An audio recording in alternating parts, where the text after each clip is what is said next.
આજની જે હડતાલ છે સાહેબ ભારતના લેવલે છે. આજની હડતાલ જે થઈ રહી છે ભારતના લેવલે છે.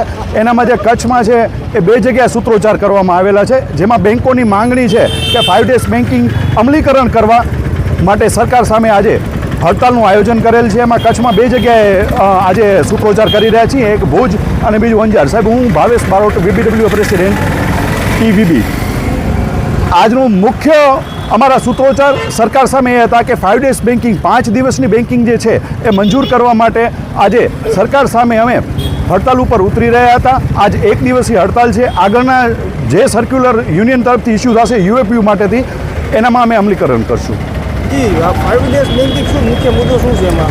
મુખ્ય મુદ્દો એમાં એવો છે સાહેબ કે અત્યારે તમે જોવા જશો તો હરેક જગ્યાએ જ્યાં કેન્દ્રમાં આવતા હશે ઇન્સ્યોરન્સ, LIC પોલિસી, એને બધેને શનિ રવિ જાહેરમાં રજા મળેલ છે.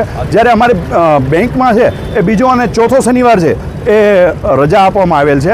અમારી માંગણી છે કે તમે હર શનિ રવિ અમને રજા આપો, અને એનામાં સાઇન બી કરેલી છે સરકારે, પણ અમલીકરણ કરવામાં આવેલું નથી હજી સુધી. જ્યાં સરકાર છે એ 2 વર્ષ પહેલાં એગ્રી થયેલ છે કે ભાઈ શનિ રવિ અમે બેંકોને રજા આપશું, પણ હજી સુધી સરકાર તરફથી કોઈ પણ એવું પગલું નથી ભરાણું કે જેનામાં અમલીકરણ થાય અને શનિ રવિ બેંકોને રજા મળે.